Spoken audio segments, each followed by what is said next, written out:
In 1932, the Buck Rogers radio program, notable as the first science fiction program on radio, hit the airwaves. It was broadcast in 4 separate runs with varying schedules. Initially broadcast as a 15-minute show on CBS in 1932, it was on a Monday through Thursday schedule. In 1936, it moved to a Monday, Wednesday, Friday schedule and went off the air the same year.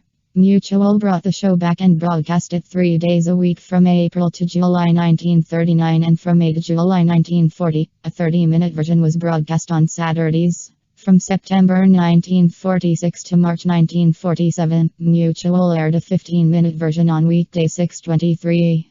The radio show again related the story of our hero Buck finding himself in the 25th century. Actors Matt Crowley, Curtis Arnall, Frank and John Larkin all voiced him at various times. The beautiful and strong-willed Wilma Deering was portrayed by Adele Ronson, and the brilliant scientist-inventor Dr. Huer was played by Edgar Stehli. The radio series was produced and directed by Carlo D'Angelo and later by Jack Johnstone.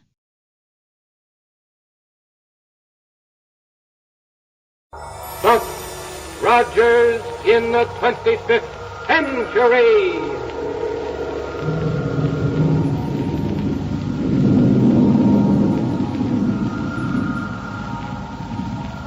Buck Rogers is on the air, brought to you by the makers of Popsicle, Fudgicle, and Creamsicle, those delicious frozen confections on a stick.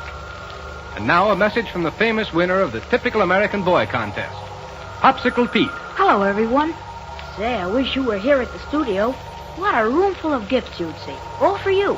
Roller skates, table tennis, cameras, fishing tackle, jewelry, dolls. Gosh, hundreds of things. You know how to get them?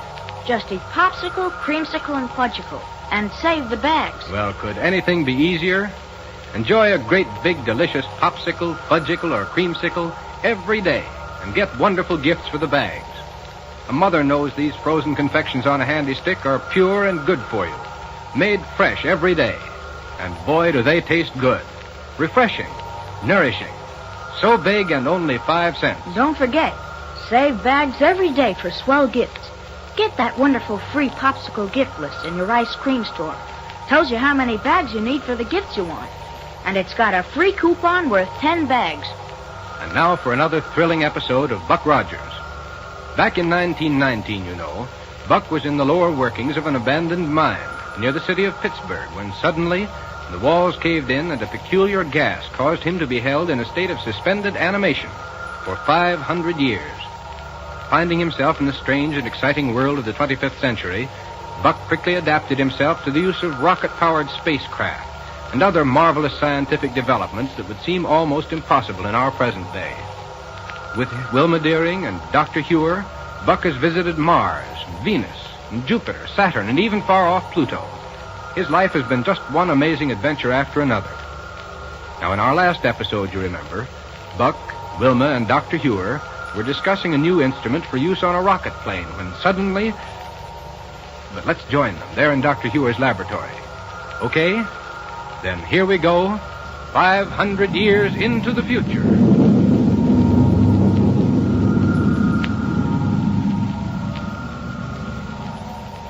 Yes, Wilma? If this new instrument does what I feel sure it will, there'll be practically no limit to the speed a rocket ship can attain immediately upon taking off. Good night. Imagine getting into the control cabin, opening the power lever, and going a couple of 1,000 miles an hour, just like that. Well, when can we test it out, Dr. Huer? Have you already got it installed on a rocket ship? No, Buck. As a matter of fact, I don't even have it yet. Huh? One's been made up all right. One we'll use for the test, but it isn't right here yet. I don't understand, Doctor. Oh, yes, sir. Can't we get it here? The sooner we can start trying it out, the sooner we can break the monotony of just sitting around here doing nothing. Wait, Buck. Listen. Yes, Doctor, I hear it, too. Well, yeah. Hear it? Yes, sir, but what under the sun is it? Look here, out of the window. Look, good heavens, Wilma. It's coming right down this way. Wilma! Oh!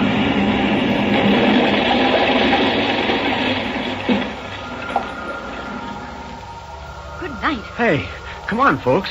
Whoever's in that rocket ship that crashed out there is going to need help. Yes, Buck. Come on. I'm with you, Buck. It looked to me as though it deliberately cracked up right outside this laboratory. Wilma's right, Buck. certainly didn't look like a ship out of control. Well, you can hardly call it an ordinary landing, and we'd better give whoever's in it... Hey, look, it's a Martian ship. Right. See, the metal door on the side of it is opened. Wait, it's all right. Wait. All right, Doctor. Well, the people in that ship must be... Wait, Buck. And listen. Here we are, safe and sound, and right on time. What, Barney? Well, I'll be doggone. I still don't think we needed to land that fast, Mr. Barney. And Willie's with him. You see, he made me skin my knee against the control board. Well, what difference does that make? We had to get down here into a hurry, didn't we? My knee hurts, too. And the only way was to land in a hurry so as we... Huh? See? Say, you did kind of get scratched up there now, didn't you? Yes, sir. Here, Willie, you just put your arm around my shoulder and I'll carry you right straight over to a hospital, yeah. Oh, it isn't hurt that bad, Mr. Barney. What do you mean it ain't hurt that bad? Only I just thought maybe he didn't care. Oh. And anyhow, what about that important package you have on board here for Dr. Huer? Oh, yeah, that's right. Yes, sir, we better get that gyro thing in Dr. Huer's laboratory right this minute. We'll take care of it, Barney. Huh? Hello, Dr. Huer. Hello, Willie. How are you? Say, Doctor, how'd you know we'd got here? Oh, don't worry, Barney. After that landing, the whole city knows you're here. You can say so. It's a wonder you didn't break your neck. Well, Dr. Huer was in a hurry to get a hold of that gyro thing we brought down from Mars, so I figured the quicker we landed with it, the better. Well, I hope it's all right after that landing. Oh, sure it is, Doctor. I got it stowed away in the shock-insulated storage cabin. Fine. Then my suggestion is that we fly right over to the spaceport. We'll have the gyrocosmic relativator installed on a ship I have waiting for it over there. Oh, good. Then we can go right ahead and test it out. Yes. Well, Willie here needs to expose his bruised knee to a healing ray for a few minutes. Oh, that's all right, Lieutenant Wilma. No, sir, now, Willie. You do what Lieutenant Wilma says to do. Doesn't hurt, though. Much. Oh, I'll tell you what. Barney, my little rocket roadster is parked out back of the laboratory building. Yeah? So you and Willie hop into that and go over to the hospital where they'll take care of that bruised knee. And meanwhile, we three will take this ship of yours over to the spaceport and install the gyrocosmic relativator on whatever sort of craft Dr. Huer has waiting for it over there. Okay, Captain Rogers, we'll do it. Come on, Willie. Yes, sir. See you later. All right, Willie. Wait a minute. Listen, Doctor. Yes, Barney? Are you three going to try out that gyro thing, or are you going to have somebody else do it for you? Why, we'll do it, of course. Well, are you sure it won't be too dangerous, Doctor? Dangerous? Oh, no. Oh, don't you laugh, Doctor. If it'll do all the things you told me by radio it would do, why, it sounds to me like it might be dangerous or stuff. No, not at all. And if you hustle over to the hospital with Willie, you can probably get out of the spaceport before we take over then. Yeah, okay, Doctor. Okay. Come on, Willie. And come on, Wilma, Doctor. Let's get aboard here and over to the spaceport. Yes, Buck. Now is the time to test this gyrocosmic relativator here. I'm almost as excited about it as you appear to be. All set, Buck. There's the metal door. Right. Want to take the controls, Doctor? All right, Buck. Here we go.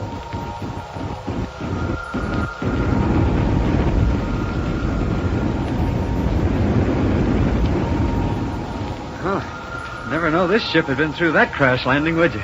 Well, I don't know whether you've noticed it, Buck, but all these Martian ships are made very solidly. Yeah, that's true. They're not very fast, but tough. Well, isn't that perfectly natural? They're all made under Barney's supervision. Right. But while you're steering us over to the spaceport, Doctor, I'm going to unpack the gyrocosmic relativator back here. Then we can begin installation on the other ship just as soon as we get there. That's a good idea, Buck. And I'll radio ahead to Joe Martin there at the spaceport to have men and tools ready in order to save time. Calling Joe Martin at spaceport. This is Dr. Huer calling Joe Martin at spaceport. Calling Joe Martin.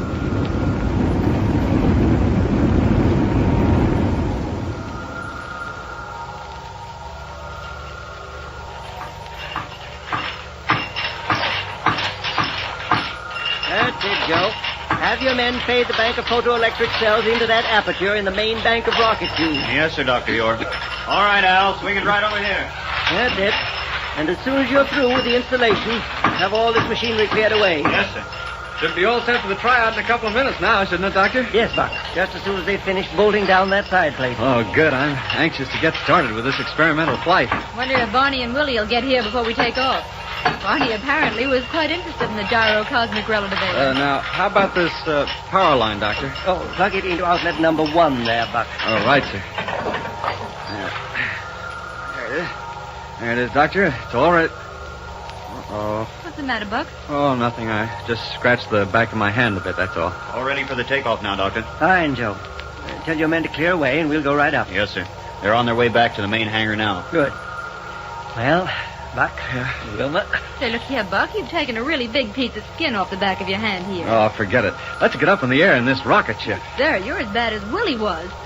Joe, Yes, Lieutenant? don't you have a healing ray in your office? Oh, sure, Lieutenant. Oh, forget it, Wilma. It'll be all right. No, sir. Come on over to the office with me, and we'll put your hand under the healing ray for a minute. Well, but... Oh, okay. I'll go along with you so I can report to Central Radio Bureau and tell them where we are. It's this way, right over here. It's silly to worry about a little scratch like this, Wilma. I'm anxious to get aloft with that gyrocosmic relativator on the ship. Right in here, Lieutenant Wilma. The healing ray's right there in the corner. Here, Buck. Now put your hand under it while I turn it on. Oh, okay. There now. And don't turn it off until your hand is completely healed. No, let's see. Where's this radio unit of yours, Joe? Right here, Doctor. Oh, excuse me, sir. There's a call coming in on it now. Central Spaceport. Joe Martin speaking. Central Radio Bureau. You seen anything of Dr. Huer? We've been trying to locate him all over the city. Why, sure. He's right here. Here, Doctor. This call's for you. Oh, thank you. Is it Dr. Huer? Urgent message for you, Dr. Huer. The captain of the rocket police. Yes. Says that one of the air guards has just discovered that your laboratory has been forcibly entered and completely ransacked. What? Why, I just left there a few minutes ago. Well, it was only discovered a couple of minutes ago. Shall I tell the captain you'll be right over? No, as long as the rocket police are already there, no more damage will be done. I'm engaged in a very important experiment here that I can't leave at the moment.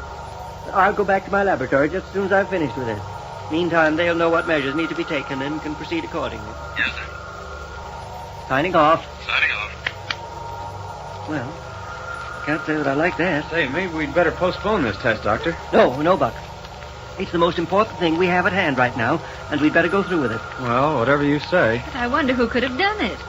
Surely Black Barney wouldn't have. No. Powerful old Barney might absent-mindedly pull a locked door off its hinges to get in, but certainly he wouldn't be involved in ransacking my laboratory. And anyhow, he's probably out at the test ship wondering why we don't get started. Yes.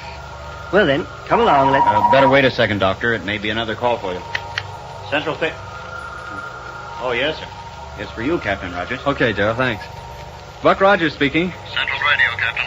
Order from the office of the President. The entire rocket police fleet has been placed at your disposal. What? All regular patrol ships are standing by awaiting your orders. You have full authority to proceed along any lines you may see fit. Now, wait a minute. Is this because of the trouble at Dr. Huer's laboratory? No, sir. Something happened to one of the guards at the municipal prison. The automatic alarm system was completely wrecked, and the guard found lying in a storage room under the effects of a paralysis ray. Great Scott, man. Who did it? Killer Kane and our daylight, and they've escaped. Doctor. Wilma, did you hear that? Yes, Buck. The worst criminals the solar system has ever known. How could Kane and Ardela have escaped? I don't know, but one thing's sure. We're going to have to call off this test flight. Not at all, Buck. Huh? Now we must go ahead with it. But, Doctor... It'll take far more than the ordinary rocket ship to track down that pair, and that's just exactly what our gyrocosmic relativator will provide. Dr. Huer is right, Buck. Okay, then. Come on, let's go. There's the ship, just waiting for us, and we can take off in it immediately. Well, come on. No, look! There it goes! There goes our ship! Well, somebody beat them to it. If you ask me, there's trouble ahead for our friends. Fellas and girls, is each day bringing you closer to those wonderful presents Popsicle Pete picked out for you? Are you saving bags for books and cameras, musical instruments, fishing tackle, dolls, jewelry, all the exciting things you want? Save bags every day from Popsicle, Fudgicle, and Creamsicle. You'll soon have just the gifts you want. Say, kids, did you ever try a creamsicle? Gee, it's wonderful. A great big chunk of delicious ice cream on a stick, coated with thick, chewy butterscotch. Or you can get Creamsicle coated with chocolate fudge or fresh fruit flavors. They're wholesome, too, full of the kind of nourishment we all need. and only a nickel for a great big creamsicle on a handy stick. And don't forget to save the bags for those swell gifts.